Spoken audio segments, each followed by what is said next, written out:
They've basically got nothing at this stage of the political life cycle.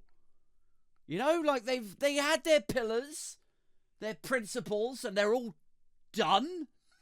They can't stand by any of them because there's just this litany of examples you could just pull out. Oh, we're the low tax party. No, you're fucking not. We stand up for social mobility. No, you don't. Tuition fees, the housing crisis. We're all about self-responsibility. Yeah, for us. So it's like they had their shot and they blew it. Or shots, plural. They had their Brexit and it's shit. They had their levelling up and they're just about managings, if you can cast your memory back. David Cameron had his We're All in This Together and The Big Society. Do you remember that stuff? But they blew all of it. Every chance, every single soundbite and slogan, all of their various targets and goals and proposals and policies. Over the years, they failed to meet basically any of them.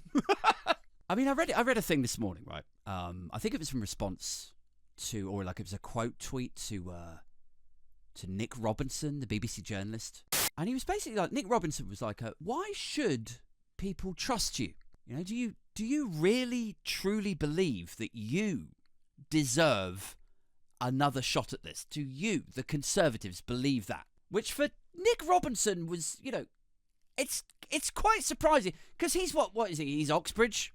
He's an Oxbridge graduate. He's ex-Conservative Party Society deputy leader or something, right? So for him to look at the Tories and be like, do you know what? You cunts have really ruined this for me.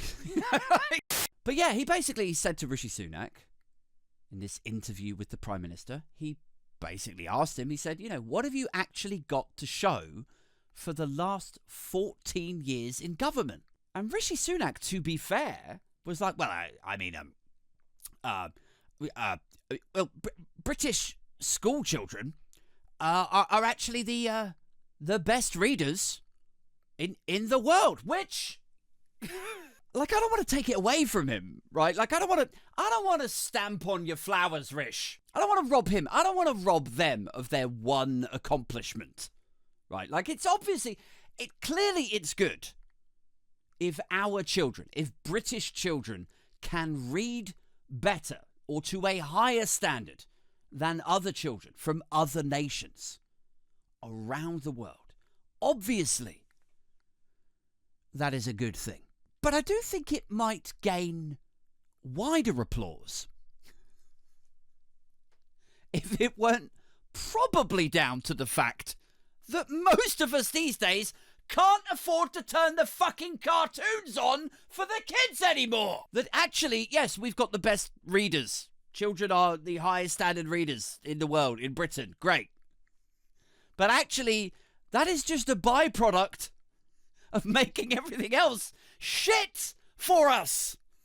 It's an accidental byproduct. It's an accidental ripple effect out of the rest of the condition that we're forced to struggle and suffer in. It's like kicking someone in the balls, and then just as they fall down, they happen to accidentally land on a bouncy castle. And then you're like, oh, bet that bouncy castle's quite fun, isn't it? Yeah. You're welcome. I guess in their minds, they think that we're supposed to be like, isn't it awful that electricity is £300 now and it used to be only 120? Like, isn't it awful that they let the cost of living just financially maul us? And then your wife is supposed to step in at that point and go like, yeah, well, yes, all of that, yes, that is awful, Mr. Glass is half empty. But just come over here, Aid. Just come and look at this. And then I'm supposed to be like, what am I looking at? What? And then she's like, look, little Jordan over there is reading a book. Oh my, wow. Oh, that's incredible then. Yeah, that's awesome. I'm psyched. That almost makes the 3 jobs 2 strokes and 1 heart attack worthwhile.